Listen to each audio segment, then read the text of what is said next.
Have you ever had something come up that you didn't schedule?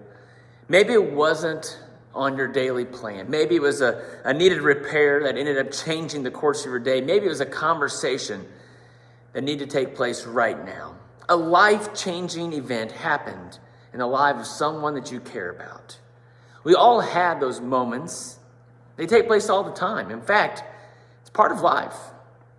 But no matter how nice things are, how perfect the relationship, everything needs care and maintenance.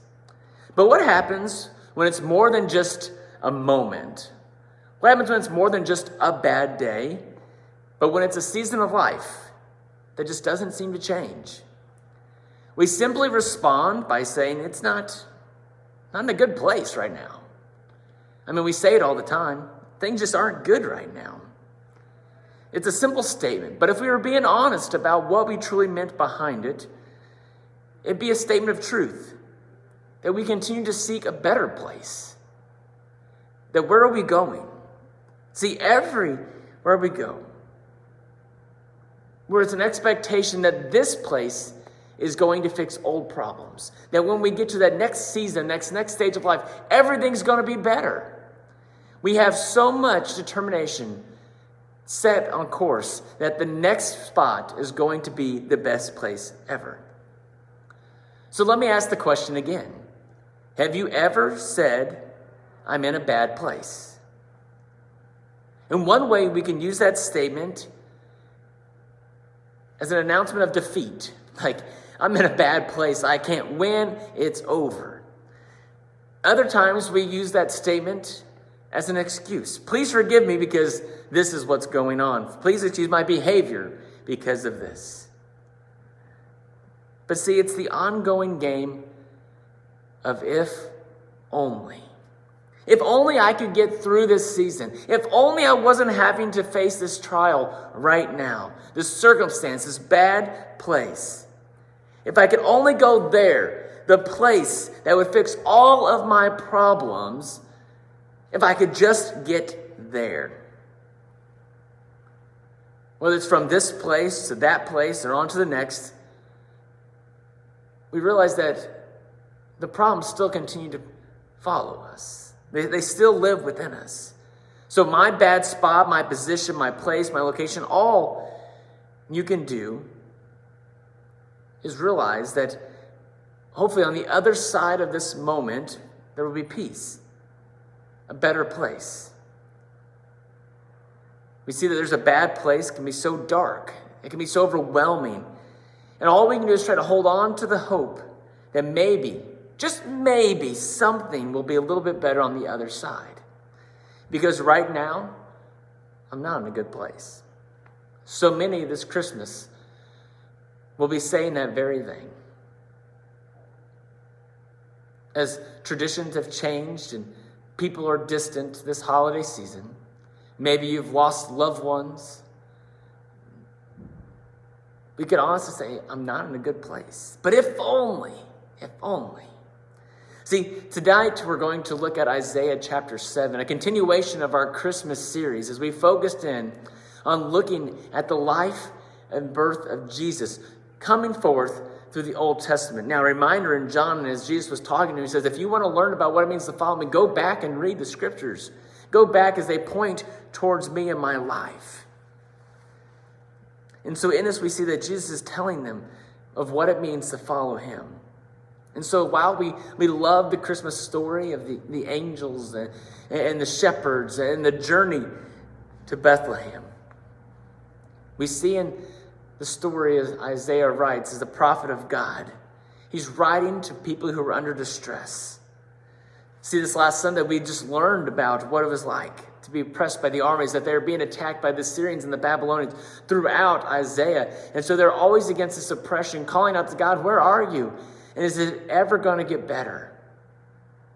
They're in a bad spot.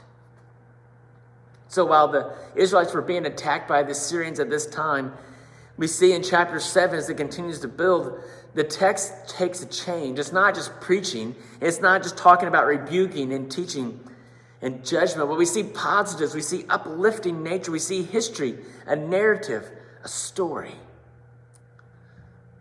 So we open our text in chapter 7, we find these two counter kingdoms aligning to come after Judah, God's chosen people. See, this is not a good thing. Things are not looking good for them. They had the power to overcome the attack, but even though they have the power to do it, it doesn't mean that it makes it any easier. They're still in a bad place. They're shook and they're concerned. And so we see in Isaiah, starting in verse 2 in chapter 7, it says, "Now the house of David was told, Aram has allied itself with Ephraim. So the hearts of Ahaz and his people were shaken, as the trees of the forest are shaken by the wind." So not only were they already teaming up, but he says now they're bringing in others to surround them. The attack is growing around them. So how are they going to be able to handle this? See, the first attack didn't work. So they're going to keep getting bigger and bigger. Let's get more people involved in this attack. This is not a good place to be in. So Aram and Ephraim are coming after him. And so the hearts of King Ahaz, as he's staring there, it says that he was shaken, that he was concerned, that he was worried. And so we can understand the pain that he's going through. You can understand the trials that they're enduring. It's easy to say that our current position is a bad place. It doesn't look good. It takes us to a place of surrender, to defeat, confession. Their current position was not good. So we understand the pain of hurt in this life is real. And the reality of our circumstances can be overpowering. In this holiday season, we will experience that state of loneliness more than ever before in our culture. The pain and the control of an addiction continues to attack. Relationships have suffered. There's heartache. And so you might feel completely drained at this point. The easy response is to say, I want to get away from all of this. I don't want any part of this anymore. See, King Ahaz, as he was sharing here, he says, and the Lord's people were in the same place. And so Isaiah tells him this very thing. He tells him, let's keep going. Well, let's look at this. So in verse 14 he says, therefore the Lord himself will give you a sign. The virgin will conceive and give birth to a son, and will call him Emmanuel. Now, let's not jump straight to Christmas yet. But in verse 16 it continues, it says, for before the boy knows enough to reject the wrong and choose the right, the land of the two kings will be laid to waste. So the good news here that Isaiah is telling from God is to King Ahaz, it's this: that God is going to give you a sign that these nations won't conquer you. The bad place that you are aligned in right now, today, it too shall pass. It will come to an end. I will give you a son, and I will give you a time that this baby will be born, and the child is going to be old enough to know right and wrong, and those kingdoms will be laid to waste already. And so when you look ahead in chapter 8 then, verse 6, it says, because the Lord has rejected gently followed waters of the Shiloh, and rejoices over Rezin and the son of Rimmah. Therefore the Lord is about to bring against them the mighty floodwaters of the Euphrates, and the king of Assyria with all his pomp. He says the waters are going to rise. These waters are going to build, and they're going to wipe out their enemies, to wipe out their threats. That's the good news that he gives them. It's the good news that he gives us. That the season that you're in right now will not last forever. It will come to an end. There is hope in every bad place. That whatever bad place you're in, it is not a permanent place. The new place coming soon will be better. You can all endure suffering knowing that it is going to get better. So much of life is waiting for a new place to fix old problems. See, one of the saddest things for me is on December 26th. I love Christmas. I love sharing at Christmas. I love being with family. But there's something depressing about on the 26th, when the house is all cleaned back up, the weeks of work of anticipation and prep is over, and this whole time, for months now, I'm saying, I can't wait for Christmas. We love the lights. We love the joy. I can't wait. But when the moment passes, now we say, well, now what? What's next? We're always living for the next stage, the next season, the next place. And in life, we hope that the next place will solve our problems. The problem is the next place, the next season isn't a perfect place either. As he continues in Isaiah chapter 8, it says, it will overflow all its channels, run over in its banks, and sweep on into Judah, swirling over, passing through, and reaching up to the neck. See, you might get through the bad season of these two kingdoms attacking against you. But you know the next kingdom's going to have its own set of problems. The next place is not perfect either. It didn't fix all the old problems. You can always move and try new jobs, but it doesn't fix all of your problems. Because there's still people there. There's still life taking place there. We're still surrounded by sinners in a broken world because we are sinners and we're messed up. This is not a perfect place. It's the lie our culture tells us, is that we're going to get through this and everything will be okay. So how do we have hope in the storm? So how do we get it? How do we carry on? I mean, that's the question that we're all asking. If the ultimate gift that we're given at Christmas is hope, what we see in verse 10, that this would be the battle cry of the people when they're dealing with a spiritual attack, when you feel like you're being oppressed, when things just aren't going away. Isaiah 8:10 says, devise your strategy, but it will be thwarted.